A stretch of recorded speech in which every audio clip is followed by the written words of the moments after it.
The peace you find alone is better than the chaos they bring. Carl Jung. In a world that never stops screaming for your attention, have you forgotten the sound of your own soul? There is a sacred space that exists beyond the reach of demanding voices, beyond the chaos of expectations, beyond the endless noise of a world that believes your worth is measured by your availability to others. This space is not found in the company of crowds, nor in the validation of voices that know nothing of your inner landscape. It is found in the profound silence of your own presence. Carl Jung understood this truth with the clarity of someone who had descended into the depths of his own psyche and emerged transformed. He knew that the privilege of a lifetime is to become who you truly are. But how can we become who we truly are when we are constantly becoming what others need us to be? The peace you find alone is not the loneliness that our culture fears and medicates. It is not the isolation born of rejection or the emptiness of disconnection. It is the profound communion with the self that has been waiting patiently beneath the layers of performance, beneath the masks we wear to navigate a world that often feels hostile to authenticity. When you close the door to your room, when you silence the notifications, when you create that sacred boundary between your inner world and the demanding outer world, something miraculous begins to happen. The voice that has been whispering beneath the noise begins to speak. The wisdom that has been buried beneath obligations begins to surface. The person you were before the world told you who to be begins to remember. Jung called this process individuation, the journey toward psychological wholeness, toward becoming the person you were meant to be before the world began its relentless campaign to make you someone else. The most terrifying thing, he wrote, is to accept oneself completely. But in the sanctuary of solitude, this terror transforms into the most liberating experience of your life. The chaos they bring is not just external noise, it is the internalized chaos of trying to be all things to all people, of carrying emotional burdens that were never yours to carry, of living according to scripts written by others for their comfort, not your growth.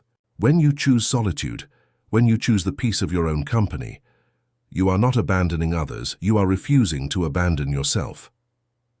In the stillness, you begin to hear the difference between your voice and the chorus of voices that have been speaking through you.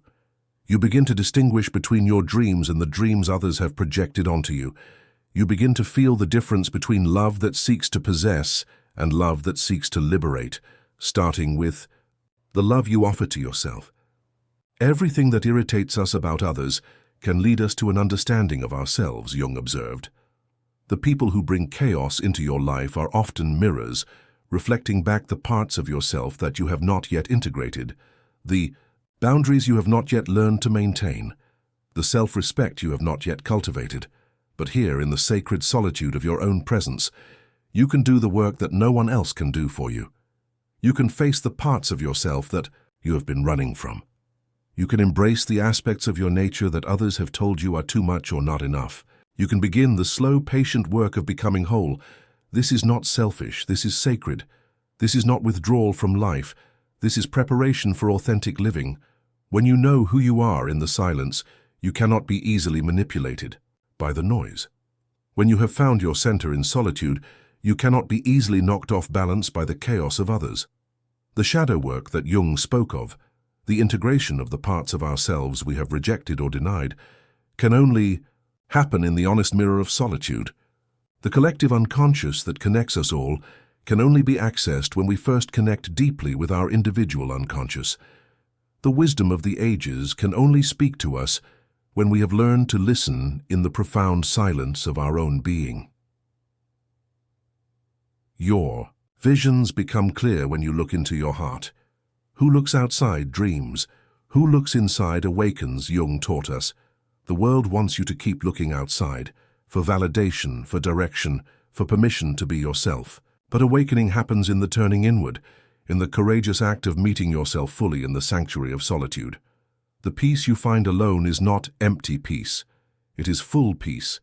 It is the peace of integration, of acceptance, of coming home to yourself after a long journey in foreign lands. It is the peace of no longer needing to explain yourself, to those who are determined to misunderstand you. It is the peace of no longer contorting yourself to fit into spaces that were never meant for your soul. This peace is not static. It is alive, dynamic, creative. From this place of inner wholeness, you can engage with the world not from need, but from abundance, not from fear, but from love, not from the desperate attempt to fill a void, but from the overflowing of a cup that has been filled from the inexhaustible well of your own being. The people who cannot tolerate your need for solitude, who interpret your boundaries as rejection, who demand constant access to your energy, these are often the people who have never learned to be alone with themselves, who fear the silence because they have never made peace with their own souls. Their chaos is not your responsibility to absorb or transform. Jung understood that the meeting of two personalities is like the contact of two chemical substances. If there is any reaction, both are transformed. But healthy transformation requires two whole people choosing to grow together, not one person losing themselves in the attempt to heal or please another. The path of individuation is not a path of isolation. It is a path toward authentic relationship, first with yourself, then with others who can meet you in your wholeness, rather than needing you to fragment yourself for their comfort. The peace you cultivate in solitude becomes the foundation for all genuine connection. In the depth of winter, Jung wrote, he finally learned that there was in him an invincible summer. Your solitude is not the death of connection. It is the birth of authentic connection. Your boundaries are not walls that keep love out. They are the containers that allow real love to flourish. The world will always be full of voices telling you who to be, how to live, what to prioritize. The noise will never stop. The demands will never cease. The chaos will always be available if you choose to participate in it. But you have another choice. You have the choice to cultivate the peace that comes from knowing yourself so deeply that external chaos cannot penetrate your inner sanctuary. This is not about becoming a hermit. This is about becoming so grounded in your own truth that you can move through the world without being moved by every storm that passes through. This is about developing such a strong relationship with yourself that you are no longer dependent on others for your sense of worth, your sense of direction, your sense of peace. The privilege of a lifetime is to become who you truly are, Jung reminds us. But this privilege requires the courage to spend time alone with the person you are becoming, to listen to the voice that speaks only in the silence, to trust the wisdom that emerges only when the noise subsides. When you choose the peace of solitude over the chaos of constant availability, something profound shifts within you. You begin to remember who you were before the world began its campaign to reshape you. You begin to access parts of yourself that have been dormant, waiting for the safety of silence to emerge. This is the death and rebirth that Jung spoke of. Not a physical death, but the death of the false self, the constructed self, the self that was built to please others at the expense of your own soul. From this death emerges the true self, the authentic self, the self that has been waiting patiently beneath all the noise. The most powerful person is the one who is not afraid to be alone, Jung observed. This power is not the power to dominate or control others. It is the power to be yourself regardless of who is watching. The power to make decisions based on your inner wisdom rather than external pressure. The power to love without losing yourself. In the loving, in the sanctuary of your solitude, you can finally hear the voice that has been trying to guide you all along. You can feel the dreams that are truly yours, not the ones that have been placed upon you. You can sense the direction that leads toward your authentic expression, not the path that leads toward others' expectations.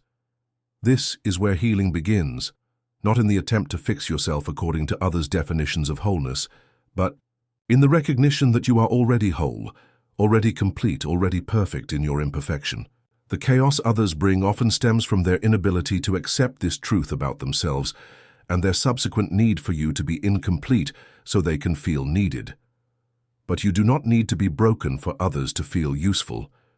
You do not need to be chaotic for others to feel stable. You do not need to be lost for others to feel found. Your wholeness is not a threat to those who love you authentically. It is a gift. The peace you find alone becomes the peace you bring to every interaction. The love you cultivate for yourself becomes the foundation for all other love. The acceptance you develop in solitude becomes the acceptance you can offer to others without losing yourself in the offering. This is the great paradox Jung understood. By learning to be alone, you become capable of true togetherness. By establishing boundaries, you create the safety for authentic intimacy. By choosing peace over chaos, you create space for relationships that nourish rather than drain. As we come to the end of this reflection, remember that the journey toward authentic selfhood is not a destination but a continuous unfolding. Every time you choose solitude over chaos, every time you honor your need for silence over the demands for noise, every time you choose your inner wisdom over external validation, you are participating in the most sacred act of creation, the creation of your authentic self. The peace you find alone is not selfish, it is the greatest gift you can offer to a chaotic world. From this place of inner wholeness, you can engage with life from love rather than fear, from abundance rather than scarcity, from wisdom rather than reactivity. Jung's words echo through time with profound truth. The meeting of two personalities is like the contact of two chemical substances. If there is any reaction, both are transformed. But for this transformation to be healing rather than harmful, both personalities must first know themselves in the profound silence of their own being. Your solitude is not an escape from life. It is a preparation for authentic living. Your boundaries are not walls that separate you from love. They are the sacred containers that allow real love to flourish. Your peace is not a luxury. It is a necessity, not only for your own well-being, but for the healing of a world that has forgotten the power of stillness, as Jung knew so deeply. Who looks outside dreams, who looks inside awakens. The awakening begins now in the choice to honor the sacred space of your solitude, to trust the wisdom that emerges in silence, and to remember that the peace you find alone is indeed better than the chaos they bring. If this reflection spoke to your soul, if these words touched something deep within you that has been waiting to be acknowledged, subscribe. You are not alone on this journey of becoming. The path toward authentic selfhood is one we walk together. Even in our solitude, the journey is just beginning.